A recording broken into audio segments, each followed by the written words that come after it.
tu t'épuises à vouloir tout contrôler, tout protéger, tout sauver, comme si chaque regard, chaque jugement, chaque échec pouvait décider de ta valeur. Et si je te disais que ta véritable puissance commence le jour où tu agis comme si rien n'avait d'importance?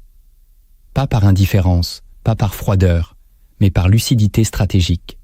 Machiavel n'enseignait pas le cynisme. Il révélait une vérité dérangeante. Celui qui semble détaché devient imprévisible, et celui qui est imprévisible devient dangereux. Aujourd'hui, nous allons explorer ce paradoxe troublant. Comment le lâcher-prise peut devenir une arme intérieure? Comment l'apparente nonchalance peut dissimuler une maîtrise absolue? Nous parlerons de ton ego, de tes peurs, de ton besoin d'approbation et de la manière dont tout cela te rend manipulable. Écris en commentaire. Je ne m'en dis plus l'importance. Abonne-toi, aime cette vidéo et reste jusqu'à la fin, car une vérité silencieuse t'attend, une révélation que peu osent affronter. Renversement de pouvoir, un homme observait les princes tomber non pas par manque de force, mais par excès d'attachement. Nicolas Machiavel n'a jamais prôné l'absence de valeur. Il a étudié la mécanique du pouvoir et compris une chose fondamentale. Celui qui montre trop ce qui lui tient à cœur révèle ses failles. Dans son œuvre majeure, Le Prince, il explique que le dirigeant efficace doit apprendre à maîtriser ses apparences, à ne pas se laisser gouverner par ses émotions visibles. Ce que beaucoup ont interprété comme du cynisme était en réalité une compréhension profonde de la psychologie humaine. Agir comme si rien n'avait d'importance ne signifie pas ne rien ressentir, mais ne pas laisser le monde deviner ce qui peut te blesser ou te contrôler. Avec le temps, cette idée a été caricaturée, vidée de sa subtilité, alors qu'elle répond directement aux blessures modernes. Notre obsession de validation, notre peur du rejet, notre dépendance au regard d'autrui. Ce savoir n'a pas été perdu, il a simplement été mal compris, car il exige un courage intérieur que peu acceptent de cultiver. Ce que tu vas entendre maintenant ne flattera pas ton besoin d'être compris. Il va fissurer quelque chose en toi. Parce que derrière ton désir d'être respecté, aimé, reconnu, se cache une dépendance silencieuse. Pour comprendre la stratégie de Machiavel, tu dois accepter une idée troublante. Ce n'est pas la force qui te rend puissant, c'est ton détachement apparent. Entrons dans ce mécanisme invisible. Le premier principe que tu dois comprendre est que ton besoin d'importance te rend lisible comme un livre ouvert.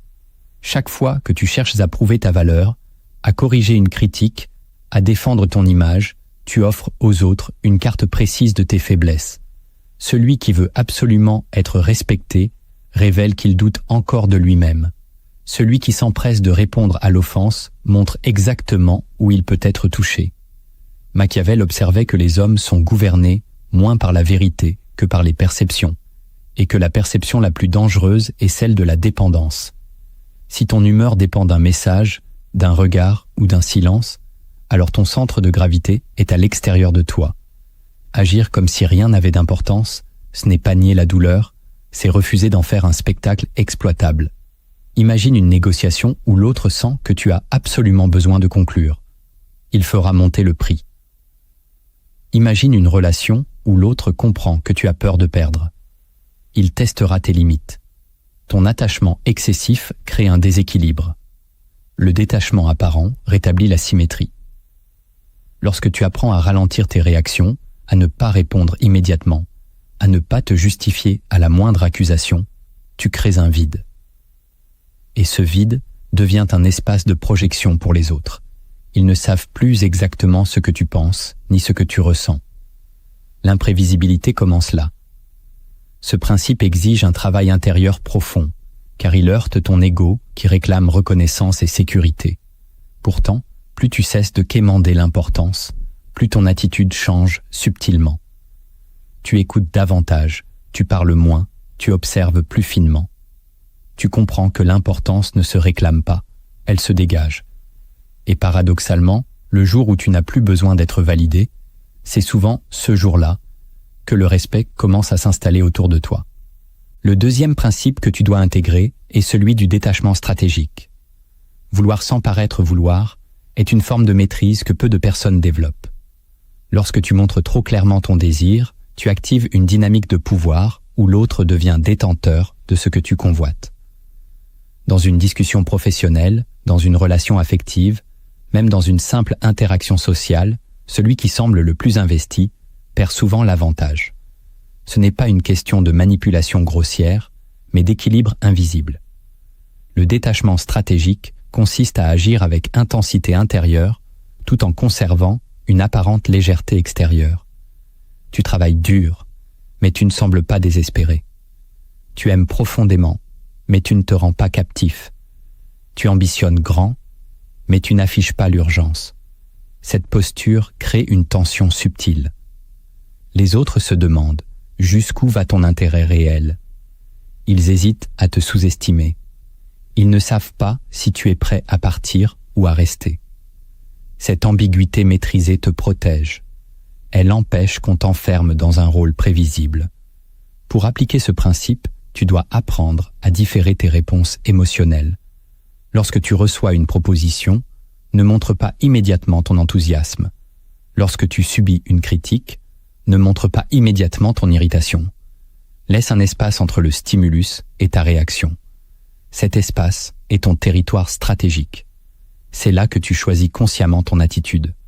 Machiavel aurait dit que le prince doit savoir dissimuler ses véritables intentions lorsque cela sert sa stabilité. Dans ta vie quotidienne, cela signifie que tu peux désirer ardemment réussir sans laisser voir que ton identité dépend du résultat. Ce détachement n'est pas une froideur, c'est une discipline. Et plus tu l'exerces, plus tu deviens libre d'agir sans être enchaîné par l'image que les autres ont de toi. Le troisième principe que tu dois affronter est la tyrannie silencieuse de ton ego. Ton ego ne cherche pas la vérité, il cherche la confirmation. Il veut être vu, reconnu, applaudi. Il souffre lorsque l'attention se détourne. Et c'est précisément cette soif qui te rend manipulable. Si quelqu'un sait que tu as besoin d'être admiré, il peut t'accorder de petites doses d'approbation pour obtenir ce qu'il veut. Si quelqu'un comprend que tu crains d'être ignoré, il peut te punir par le silence. Agir comme si rien n'avait d'importance, c'est refuser de nourrir cette dépendance. Cela commence par l'observation honnête de tes réactions. Pourquoi cette remarque te dérange-t-elle autant? Pourquoi ce message non répondu te trouble-t-il? Derrière chaque agitation se cache un attachement à l'image que tu veux préserver. Machiavel savait que les hommes sont sensibles à l'honneur et à la réputation, et que c'est par là qu'on les influence. Lorsque tu cesses de courir après l'image parfaite, tu rends ce levier moins efficace. Concrètement, cela signifie accepter d'être mal compris sans te précipiter pour rectifier. Accepter qu'on ne t'applaudisse pas sans perdre ton élan. Continuer à avancer même lorsque l'attention diminue. Ce principe demande du courage, car il implique de traverser des moments de vide. Ton ego protestera. Il te dira que tu dois réagir, corriger, expliquer. Mais plus tu restes stable, plus tu sens une solidité nouvelle émerger. Tu ne te définis plus par l'écho extérieur, mais par ta cohérence intérieure. Et cette cohérence produit une forme de calme qui intrigue. Les autres perçoivent que ton centre n'est plus à leur merci. Ils peuvent tenter de provoquer, de flatter ou d'ignorer, mais ta trajectoire ne change pas facilement. C'est là que commence une véritable autonomie psychologique. Le quatrième principe que tu dois maîtriser est celui du silence émotionnel. Non pas le silence passif de celui qui subit, mais le silence actif de celui qui observe. Dans un conflit, celui qui parle le plus révèle souvent le plus. Il dévoile ses craintes, ses attentes, ses limites. Le silence, en revanche, crée une zone d'incertitude. Lorsque tu ne réagis pas immédiatement à une provocation, tu prives l'autre de la gratification qu'il recherchait. Lorsque tu écoutes sans t'emporter, tu montres que ton équilibre ne dépend pas de l'attaque. Ce silence n'est pas un vide, c'est une présence dense. Il exige que tu tolères l'inconfort de ne pas te défendre tout de suite. Pourtant, c'est dans cet espace que se joue la bascule du pouvoir. Machiavel observait que la peur et l'amour sont des forces puissantes, mais que la stabilité d'un dirigeant repose surtout sur sa capacité à ne pas être emporté par ses émotions visibles. Dans ta vie, cela signifie apprendre à différer l'explosion. Si un collègue te critique injustement, respire avant de répondre. Si un proche te blesse, prends le temps de clarifier en toi ce que tu ressens. Ce délai change la qualité de ta réponse. Il transforme une réaction impulsive en décision stratégique. Le silence émotionnel te permet également d'écouter davantage. Tu perçois les incohérences, les intentions cachées, les sous-entendus. Tu deviens plus fin dans ton analyse. Et plus tu sembles imperturbable, plus les autres hésitent à t'attaquer frontalement. Ils ne savent pas ce qui t'atteint réellement. Ce principe n'implique pas d'étouffer tes émotions, mais de les gouverner. Agir comme si rien n'avait d'importance, ici, signifie que tu choisis quand et comment exprimer ce qui compte pour toi. Cette maîtrise transforme profondément la manière dont on te perçoit. Le 5e principe que tu dois intégrer est le paradoxe du pouvoir inversé. Plus tu sembles détaché, plus les autres cherchent à capter ton attention. C'est une dynamique presque invisible mais constante. Lorsque tu cours après quelqu'un, tu renforces sa position.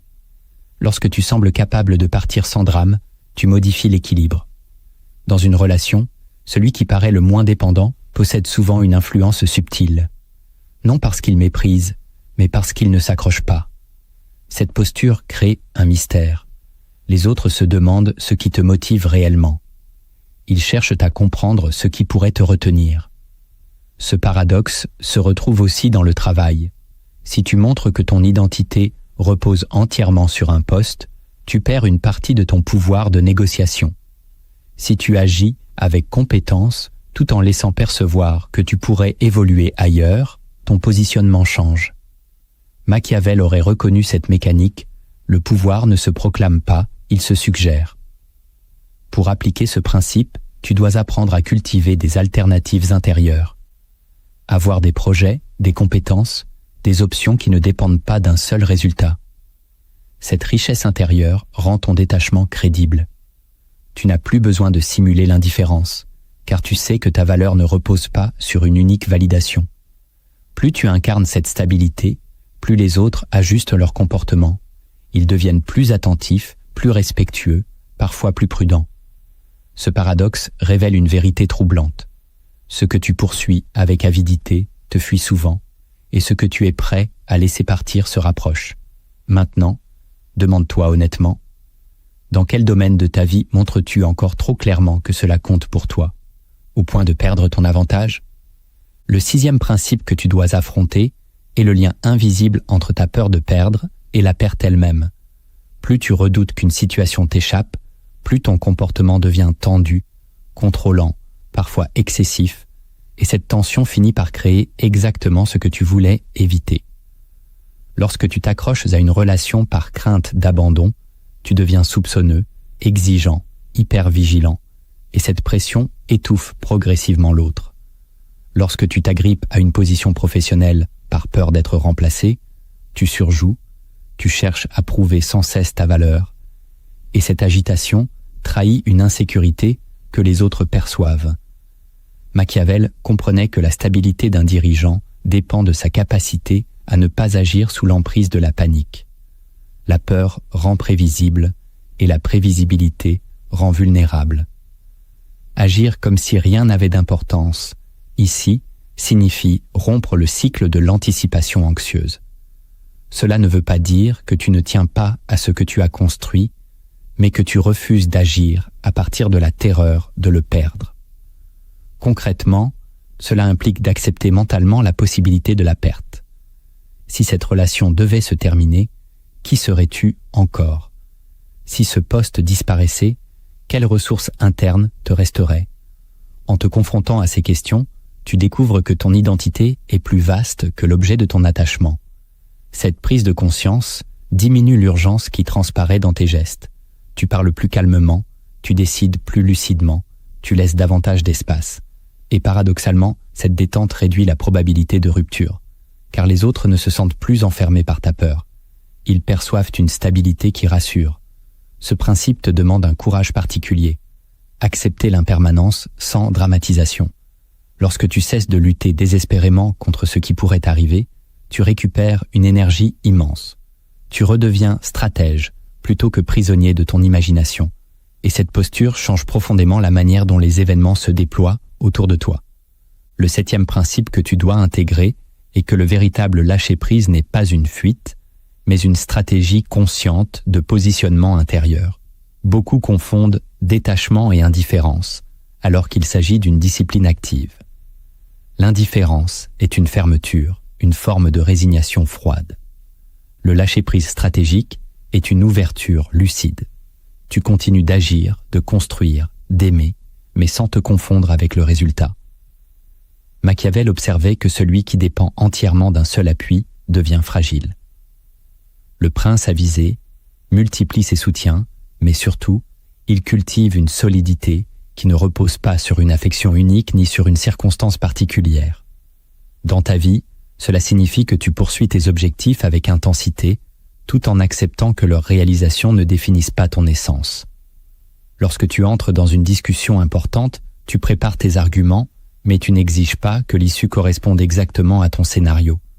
Lorsque tu lances un projet, tu y investis ton énergie, mais tu ne lies pas ton estime personnelle au succès immédiat. Cette posture crée une liberté intérieure remarquable. Tu oses davantage, car tu n'es plus paralysé par la peur de l'échec. Tu prends des décisions plus audacieuses, car ton identité ne vacille pas au moindre revers. Ce principe transforme ta relation au monde. Tu ne cherches plus à contrôler chaque détail, mais à influencer avec discernement ce qui dépend réellement de toi. Agir comme si rien n'avait d'importance, dans sa forme la plus profonde, signifie que tu as compris que ton centre ne peut être confisqué par les circonstances. Tu choisis ton attitude, même lorsque les résultats échappent à ta volonté. Et cette souveraineté intérieure devient la base d'une puissance discrète, presque invisible, mais terriblement efficace. Tu as compris les mécanismes visibles. Maintenant, il faut descendre plus bas. Ce que nous allons explorer n'est plus seulement une posture extérieure, mais une architecture intérieure. Agir comme si rien n'avait d'importance n'est pas une technique sociale. C'est une reconfiguration profonde de ton rapport au pouvoir, au désir et à toi-même. Prépare-toi à affronter des vérités stratégiques que peu acceptent réellement. La première vérité stratégique que tu dois accepter est que ce que tu prétends maîtriser te possède souvent en secret. Tu peux répéter que tu es détaché, que l'opinion des autres ne t'atteint pas, que la perte ne t'effraie pas, mais observe tes micro-réactions. Un silence prolongé, un regard froid, une absence de reconnaissance suffisent-ils à troubler ton calme intérieur? Si oui, alors ton centre est encore vulnérable. Machiavel comprenait que le pouvoir réel ne réside pas dans les déclarations, mais dans la stabilité face à l'épreuve. Beaucoup jouent au détachement comme on joue un rôle, mais leur corps trahit la tension, leur ton change, leur regard se durcit. Cette dissonance crée une faille perceptible. La vérité stratégique ici est brutale. Tant que quelque chose peut te faire perdre ton axe, cette chose a un ascendant sur toi. Agir comme si rien n'avait d'importance ne signifie pas anesthésier ton cœur, mais identifier précisément ce qui le déstabilise. Cela demande une observation honnête de tes dépendances invisibles, besoin d'être compris, peur d'être remplacé, désir d'être indispensable. Plus tu mets ces attachements en lumière, plus tu reprends du pouvoir sur eux. Concrètement, cela implique d'exposer volontairement ton ego à de petites frustrations, ne pas répondre immédiatement, accepter d'être contredit sans corriger, tolérer l'incertitude sans chercher à combler le vide. Ce travail te révèle à toi-même. Tu découvres que ton agitation ne vient pas des événements, mais de ton interprétation. Lorsque tu stabilises ton interprétation, tu neutralises la prise extérieure. Cette vérité stratégique transforme ton rapport au monde. Tu ne cherches plus à contrôler chaque situation. Tu apprends à contrôler ta réponse. Et cette maîtrise silencieuse est plus impressionnante que n'importe quelle démonstration de force. La deuxième vérité stratégique que tu dois accepter est que la surexposition émotionnelle affaiblit ton influence. Notre époque glorifie la transparence totale. Tout dire, tout montrer, tout partager. Pourtant, Machiavel aurait vu dans cette exposition constante une dilution du mystère, donc une perte de pouvoir. Lorsque tu révèles immédiatement tes intentions, tes frustrations, tes ambitions, tu simplifies la tâche de ceux qui veulent t'anticiper. Le pouvoir stratégique repose souvent sur une part d'opacité. Cela ne signifie pas mentir, mais choisir avec précision ce que tu dévoiles et à quel moment. Si tu annonces à tous ton besoin urgent de réussir, tu rends visible ton point de pression. Si tu exposes chaque blessure en temps réel, tu offres une cartographie de tes vulnérabilités. Agir comme si rien n'avait d'importance, ici, signifie que tu ne laisses pas transparaître l'intensité de tes enjeux. Tu peux poursuivre un objectif avec ardeur, sans afficher l'urgence qui t'habite. Cette retenue crée une profondeur. Les autres perçoivent une stabilité, même s'ils ignorent la force réelle de ton ambition. Concrètement, cela implique de réduire tes réactions publiques. Avant de publier une émotion, interroge-toi. Est-ce stratégique? Est-ce nécessaire? Est-ce utile? Cette discipline renforce ton aura. Elle te rend moins prévisible. Les individus qui gardent une part d'invisible suscitent plus d'attention que ceux qui se livrent entièrement. Cette vérité stratégique n'est pas un appel au masque permanent, mais à la gestion consciente de ton image. En contrôlant le rythme et la quantité de ce que tu révèles, tu transformes ta présence. Tu n'es plus un flux émotionnel accessible à tous, mais une profondeur que l'on ne cerne pas facilement. Et cette profondeur impose un respect discret. La troisième vérité stratégique que tu dois accepter est que ton désir le plus intense est aussi ton point de négociation le plus fragile. Lorsque tu veux quelque chose au point d'en faire une nécessité identitaire, tu cèdes une part de ton pouvoir. Machiavel savait que celui qui dépend d'un seul soutien devient manipulable. Dans une relation, si l'autre sent que tu as absolument besoin de lui, il peut tester tes limites. Dans une carrière, si ton estime repose sur un titre précis, ton supérieur perçoit ton attachement et peut t'en jouer.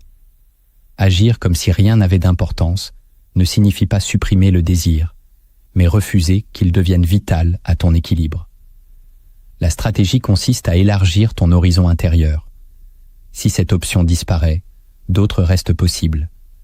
Si cette porte se ferme, ton identité ne s'effondre pas. Concrètement, cela implique de cultiver des alternatives, compétences multiples, projets parallèles, relations diversifiées. Plus ton monde intérieur est vaste, moins un seul élément peut t'asservir. Cette vérité stratégique demande un travail sur ton rapport à la rareté. Ce que tu considères comme unique perd une partie de son emprise lorsque tu développes d'autres sources de sens. Tu continues à désirer, mais sans implorer. Tu négocies, mais sans trembler. Cette posture modifie profondément les dynamiques. Les autres sentent que tu pourrais partir si nécessaire. Ils comprennent que ta présence est un choix, non une supplication. Et ce choix libre a plus de poids qu'une dépendance déclarée. Lorsque ton désir cesse d'être une chaîne, il devient une direction. Et une direction assumée, sans attachement excessif, est plus puissante qu'une obsession criante. La quatrième vérité stratégique que tu dois accepter est que le détachement mal compris peut devenir un masque d'orgueil. Certains adoptent une posture froide, distante, persuadés qu'ils incarnent la maîtrise, alors qu'ils fuient simplement leur vulnérabilité. Machiavel n'a jamais conseillé l'insensibilité absolue, mais la gestion intelligente des apparences. Si ton détachement est une réaction défensive, il finit par isoler. Agir comme si rien n'avait d'importance ne doit pas te couper de la réalité émotionnelle, mais t'en rendre maître. La vérité ici est subtile. Tu dois discerner si ton calme est une stratégie consciente ou une protection contre la peur. Si tu refuses d'aimer pour éviter d'être blessé, ce n'est pas du pouvoir, c'est de l'évitement. Si tu méprises ceux qui s'attachent, tu trahis ton propre besoin de supériorité. Le véritable lâcher-prise stratégique implique d'accepter l'importance intérieure tout en contrôlant son expression extérieure. Tu peux aimer intensément et pourtant rester stable si la relation vacille. Tu peux investir dans un projet et rester cohérent si le succès tarde. Concrètement, Cela demande un dialogue intérieur honnête. Suis-je détaché ou anesthésié? Suis-je lucide ou cynique? Cette distinction est cruciale, car un détachement authentique renforce tes liens, tandis qu'un détachement défensif les fragilise. Lorsque tu trouves l'équilibre, tu deviens à la fois profond et stable. Les autres perçoivent ta capacité à t'engager sans t'effondrer.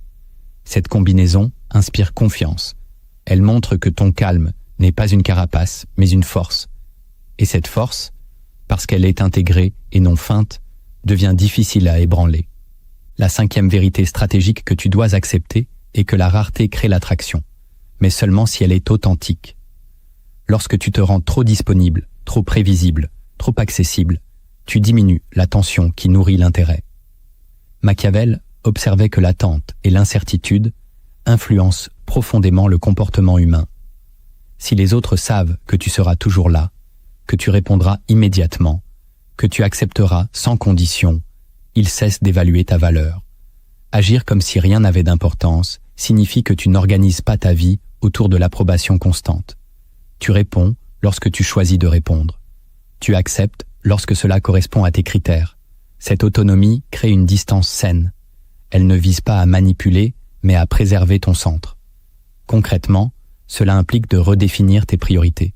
Ton temps est limité. Ton énergie est précieuse. Lorsque tu les distribues sans discernement, tu banalises ta présence.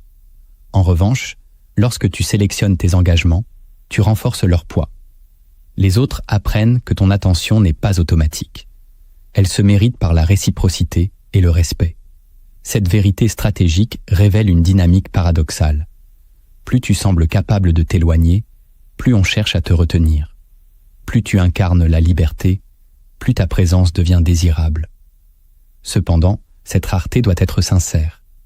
Si elle est artificielle, elle se fissure rapidement.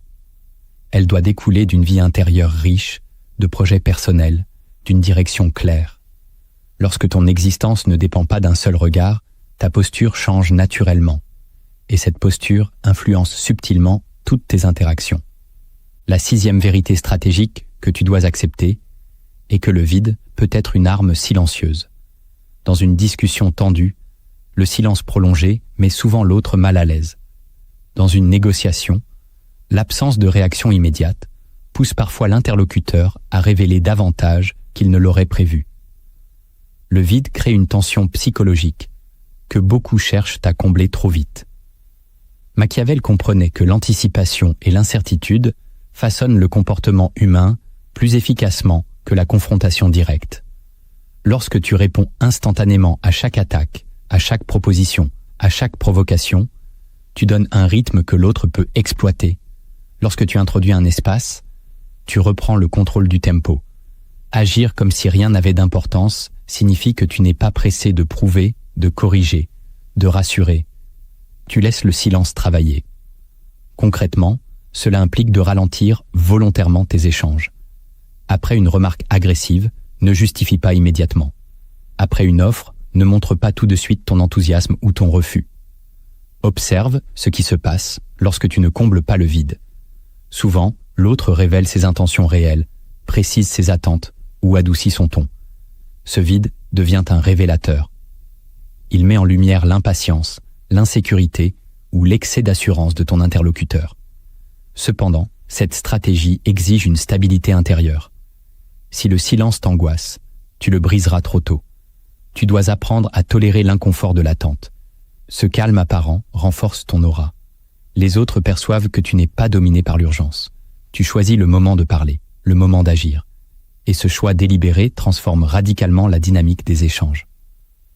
La 7e vérité stratégique que tu dois accepter est que la souveraineté intérieure est la forme la plus élevée de détachement. Tant que ton humeur dépend des résultats, des réactions ou des circonstances, tu restes vulnérable aux fluctuations extérieures. Machiavel aurait reconnu qu'un dirigeant véritablement solide ne s'effondre pas au premier revers, ni ne s'enivre au premier succès. Il conserve une ligne stable. Agir comme si rien n'avait d'importance, dans son sens le plus profond, signifie que ton identité ne se confond plus avec les événements. Tu peux réussir sans arrogance et échouer sans te dissoudre. Cette souveraineté ne se construit pas en un jour. Elle exige une clarification de tes valeurs. Qui es-tu lorsque tout vacille? Quelle direction restes-tu prêt à suivre, même si l'approbation disparaît? Concrètement, cela implique de définir des principes internes qui ne dépendent pas des applaudissements. Lorsque tu décides d'agir selon ta cohérence, plutôt que selon la pression, tu récupères une puissance immense. Les autres peuvent influencer les circonstances, mais ils ne dictent plus ton centre. Cette posture change la manière dont tu traverses les crises. Tu analyses plutôt que paniquer. Tu ajustes plutôt que supplier. Tu choisis plutôt que subir. La souveraineté intérieure ne te rend pas insensible. Elle te rend stable. Et cette stabilité inspire autant qu'elle déstabilise ceux qui comptaient sur tes réactions pour te contrôler. Lorsque ton axe ne peut plus être déplacé facilement, ton influence devient plus dense, plus silencieuse, plus durable. C'est là que le détachement cesse d'être une technique et devient une identité. Comprendre ne suffit plus. Tu peux analyser le pouvoir pendant des heures, disséquer les mécanismes du détachement, mais tant que tu ne t'attaques pas à toi-même, rien ne change. Cette dernière étape est inconfortable, car elle ne vise plus les autres, mais ton propre conditionnement. Maintenant, tu vas apprendre à retourner la stratégie contre ton esprit. La première arme psychologique que tu dois utiliser contre toi-même est le délai volontaire de réaction. Ton esprit est programmé pour répondre immédiatement aux stimuli, surtout lorsqu'il touche ton ego. Un message provoquant, une critique injuste, une absence de réponse déclenche une impulsion quasi automatique. Tu veux corriger, défendre, expliquer, prouver. Cette impulsion est ton point faible. Chaque réaction immédiate te rend prévisible. Pour inverser ce mécanisme, impose-toi un délai. Pas symbolique, réel. Lorsque quelque chose te touche, attends consciemment. Respire. Laisse passer plusieurs minutes, parfois plusieurs heures avant de répondre. Ce simple espace change tout. Il t'oblige à observer ton émotion au lieu de la subir. Tu découvres que l'intensité diminue naturellement avec le temps. Ce qui semblait urgent perd de sa force. Cette arme fonctionne parce qu'elle brise le lien entre stimulus et action. Elle te redonne le contrôle du rythme. Dans un conflit, celui qui contrôle le rythme contrôle la dynamique. Si tu ralentis, tu désarmes l'escalade. Si tu refuses l'urgence, tu imposes ta cadence. Applique cette règle dans les discussions professionnelles, dans les échanges affectifs, même sur les réseaux sociaux. Plus tu pratiques ce délai, plus ton calme devient crédible. Les autres perçoivent que tu ne réagis pas sous pression. Ils hésitent davantage avant de te provoquer, car ils ne savent pas comment tu répondras ni quand. Cette incertitude renforce ton influence. Mais l'objectif le plus profond est intérieur. Ce délai t'apprend que tu n'es pas ton émotion. Tu es celui qui choisit quoi en faire. Et cette prise de conscience transforme progressivement ta posture face au monde. La deuxième arme psychologique que tu dois utiliser contre toi-même est la rareté intentionnelle. Ton esprit te pousse à être disponible, à répondre vite, à accepter presque tout par peur de manquer une opportunité ou de décevoir. Cette disponibilité constante dilue ta valeur. Lorsque tu es toujours accessible, ton temps devient banal. Pour inverser cette dynamique, impose des limites visibles et invisibles. Ne réponds pas immédiatement à chaque sollicitation. N'accepte pas chaque invitation par réflexe. Crée des espaces où ton attention est protégée. Cette rareté n'est pas un jeu de manipulation, c'est une discipline de conservation. Elle t'oblige à hiérarchiser ce qui mérite réellement ton énergie. Concrètement, décide de plages horaires où tu es injoignable. Apprends à dire non sans justification excessive. Observe la réaction des autres lorsque tu ne cèdes plus automatiquement. Beaucoup ajusteront leur comportement car ton attention ne sera plus acquise d'avance. Cette arme agit aussi à l'intérieur. Elle t'apprend que tu n'as pas besoin d'être constamment validé pour exister. En réduisant ton exposition, tu renforces ton centre. Les relations deviennent plus équilibrées, les échanges plus respectueux. Tu découvres que ta présence gagne en poids lorsque tu ne la distribues pas sans discernement. La rareté intentionnelle est un acte de souveraineté. Elle affirme que ton temps est une ressource stratégique, non une monnaie d'approbation. Plus tu la pratiques, plus ton calme s'installe. Tu n'es plus en quête permanente de stimulation ou de reconnaissance. Tu choisis où et quand tu t'engages. Cette sélection consciente modifie la perception que les autres ont de toi. Elle installe une distance saine, une tension subtile, une valeur perçue accrue. Et surtout, elle t'enseigne que ton importance ne dépend pas de ta disponibilité permanente, mais de la qualité et de la maîtrise de ta présence. La troisième arme psychologique que tu dois utiliser contre toi-même est la création systématique d'alternatives. Ton esprit s'accroche à une seule option, comme si elle déterminait ton avenir entier. Une seule relation, un seul poste, un seul projet deviennent centraux au point de générer anxiété et dépendance. Cette focalisation excessive réduit ton pouvoir. Pour neutraliser ce piège, développe volontairement des options parallèles. Si tu vis une relation intense, continue à nourrir tes amitiés, tes passions, ton autonomie. Si tu occupes un poste stratégique, améliore tes compétences, explore d'autres pistes professionnelles, élargis ton réseau. Cette multiplication d'alternatives crée une sécurité intérieure. Tu ne dépends plus d'un unique scénario. Concrètement, consacre du temps chaque semaine à renforcer un domaine indépendant de ton objectif principal. Cette démarche élargit ton horizon mental. Lorsque ton esprit sait qu'il existe d'autres portes, la peur diminue. Tu négocies différemment. Tu parles avec plus de calme. Tu prends des décisions plus audacieuses, car l'échec d'une option ne signifie pas l'effondrement total. Cette arme transforme la dynamique invisible du pouvoir. Les autres perçoivent que tu n'es pas piégé. Ta posture change. Tu n'implores plus, tu proposes. Tu ne supplies plus, tu choisis. La création d'alternatives est un acte stratégique profond, car elle modifie ta psychologie avant même de modifier la situation extérieure. Elle t'apprend que ton identité est plus vaste qu'une seule réussite. Plus tu construis ces appuis multiples, plus ton détachement devient authentique. Tu peux t'investir sans trembler. Tu peux aimer sans t'effondrer. Tu peux viser haut sans perdre ton axe. Cette sécurité intérieure renforce ton influence de manière subtile et durable. La quatrième arme psychologique que tu dois utiliser contre toi-même est le silence stratégique en situation de tension. Ton instinct te pousse à combler chaque vide, à te justifier immédiatement, à défendre ton image. Ce réflexe affaiblit ta position. Lorsque tu parles trop vite, tu dévoiles tes inquiétudes et tu offres des angles d'attaque. Pour inverser cela, impose-toi le silence comme première réponse. Dans un conflit, écoute sans interrompre. Dans une négociation, laisse l'autre préciser, argumenter, parfois se contredire. Ce silence crée une pression psychologique. Beaucoup de personnes supportent mal l'absence de réaction et révèlent davantage qu'elles ne le souhaitent. Concrètement, entraîne-toi à compter mentalement quelques secondes avant de répondre à une remarque sensible. Observe la montée d'émotion sans la traduire immédiatement en mots. Cette pause change la dynamique. Elle montre que tu n'es pas dominé par l'impulsion. Le silence stratégique te donne aussi le temps d'analyser. Tu perçois les nuances, les intentions cachées, les incohérences. Plus tu pratiques cette retenue, plus ton calme devient crédible. Les autres hésitent à te provoquer, car ils ne savent pas comment tu réagiras. Ce silence n'est pas une fuite, c'est une maîtrise. Il transforme une situation explosive en espace d'observation. Intérieurement, il t'apprend que tu n'es pas obligé de défendre chaque détail de ton image. Tu choisis tes batailles, tu choisis tes mots. Cette sélection renforce ton autorité.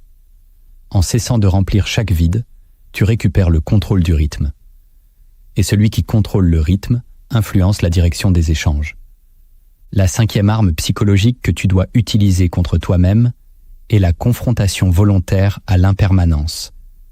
Ton esprit cherche la sécurité absolue, la garantie que rien ne changera. Cette quête est illusoire. Plus tu luttes contre la possibilité de perte, plus tu deviens anxieux et rigide. Pour briser cette dépendance, entraîne-toi à imaginer lucidement le scénario que tu redoutes. Si cette relation se terminait, que resterait-il de toi? Si ce projet échouait, quelles ressources conserverais-tu? Cette visualisation n'est pas pessimiste, elle est stratégique. Elle réduit la peur en la regardant en face. Concrètement, Écris les conséquences possibles d'une perte et les solutions réalistes que tu pourrais activer. Tu découvriras que ton identité ne s'effondre pas si facilement. Cette prise de conscience diminue la tension qui transparaît dans ton comportement. Tu deviens plus souple, moins possessif, moins crispé. Les autres ressentent cette stabilité. Ils ne se sentent plus enfermés par ta peur. Cette arme agit profondément sur ton rapport au monde. Elle t'apprend que rien n'est permanent, mais que ta capacité d'adaptation l'est. En acceptant l'impermanence, tu cesses de supplier la réalité. Tu commences à la traverser avec lucidité. Cette posture renforce ton détachement authentique. Tu n'agis plus sous la menace imaginaire de la catastrophe. Tu agis par choix. Et ce choix libre change la manière dont les événements se déploient autour de toi. La 6e arme psychologique que tu dois utiliser contre toi-même est la restructuration consciente de ton dialogue intérieur. Ton esprit répète souvent des phrases automatiques. « Je dois réussir. Je ne peux pas perdre cela. Ils doivent me respecter. » Ces impératifs créent une pression constante. Pour les neutraliser, remplace-les par des formulations de choix plutôt que de nécessité. Au lieu de dire « je dois absolument obtenir ce résultat », dis « je choisis de viser ce résultat ». Cette nuance modifie ton état interne. La nécessité crée la peur. Le choix crée la liberté. Concrètement, observe tes pensées durant la journée. Chaque fois que tu entends un impératif rigide, reformule-le en décision volontaire. Cette pratique diminue l'urgence émotionnelle. Elle te rappelle que ton identité n'est pas suspendue à un seul événement. Progressivement, ton rapport au succès et à l'échec change. Tu poursuis tes objectifs avec détermination, mais sans t'y enchaîner. Cette arme agit en profondeur, car elle transforme la source de ton attachement. Au lieu de chercher à prouver ta valeur à travers chaque résultat, tu construis une cohérence indépendante. Les autres perçoivent cette stabilité. Ils sentent que tu n'es pas dominé par l'angoisse. Tu parles avec plus de calme. Tu décides avec plus de clarté. Cette restructuration mentale consolide toutes les autres armes. Elle installe une souveraineté durable. Tu ne combats plus seulement tes réactions visibles, tu modifies la structure invisible qui les génère. Et lorsque cette structure change, ton détachement cesse d'être un effort. Il devient une manière naturelle d'exister. La 7e arme psychologique que tu dois utiliser contre toi-même est l'entraînement quotidien à l'indépendance émotionnelle par de micro-renoncements volontaires. Ton esprit s'attache aux petites gratifications.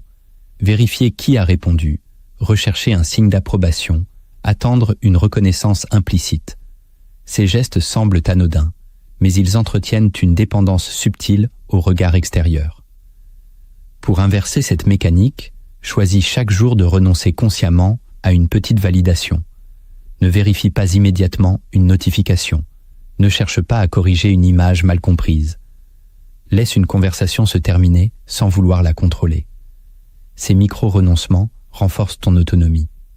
Concrètement, définis un exercice quotidien, différer une consultation, refuser une justification inutile, accepter un silence sans le combler.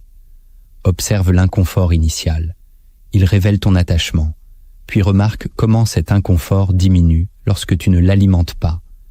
Cette pratique construit une résistance intérieure. Elle t'apprend que tu peux exister sans confirmation immédiate. Plus tu répètes ces gestes, plus ton besoin de validation perd de son intensité. Les autres sentent cette transformation. Tu sembles plus stable, moins dépendant des réactions. Ton calme devient plus dense. Cette arme est la plus discrète, mais aussi la plus structurante. Elle transforme ton rapport quotidien au pouvoir. Tu ne cherches plus à capter l'attention, tu la laisses venir ou non. Tu n'implores plus l'importance, tu l'incarnes silencieusement. En t'entraînant à ces renoncements, tu développes une liberté profonde. Tu choisis ton implication au lieu de la subir. Et lorsque ton esprit comprend qu'il n'a pas besoin d'approbation constante pour rester solide, ton détachement cesse d'être une posture. Il devient une force intégrée, stable, presque invisible, mais capable de modifier durablement ta manière d'interagir avec le monde. Agir comme si rien n'avait d'importance n'est pas une invitation à l'indifférence, c'est une reconquête silencieuse de ton centre. Lorsque tu cesses de courir après la validation, lorsque tu ralentis tes réactions, lorsque tu acceptes la perte comme possibilité sans en faire une catastrophe, tu changes d'axe. Tu ne deviens pas froid, tu deviens stable. Et la stabilité est une forme de pouvoir que peu savent cultiver. Machiavel n'enseignait pas la cruauté gratuite. Il révélait que celui qui se maîtrise ne se laisse pas manipuler. Tant que ton humeur dépend des regards, des réponses, des résultats, tu restes exposé. Le jour où tu comprends que ton identité ne se négocie pas, tout bascule. Les tensions perdent leur intensité. Les conflits cessent de te consumer. Les opportunités ne te déséquilibrent plus. Tu avances avec une densité nouvelle. Le détachement stratégique n'éteint pas ton ambition, il la purifie. Il t'apprend à vouloir sans supplier, à aimer sans t'effondrer, à négocier sans trembler. Ce chemin demande du courage, car il te confronte à tes dépendances invisibles. Mais c'est aussi le seul qui mène à une souveraineté durable. Alors, pose-toi cette question. Que deviendrait ta vie si plus rien d'extérieur ne pouvait confisquer ton centre? Si cette réflexion t'a touché, abonne-toi, aime cette vidéo et partage-la avec quelqu'un qui doit comprendre que le véritable pouvoir commence à l'intérieur.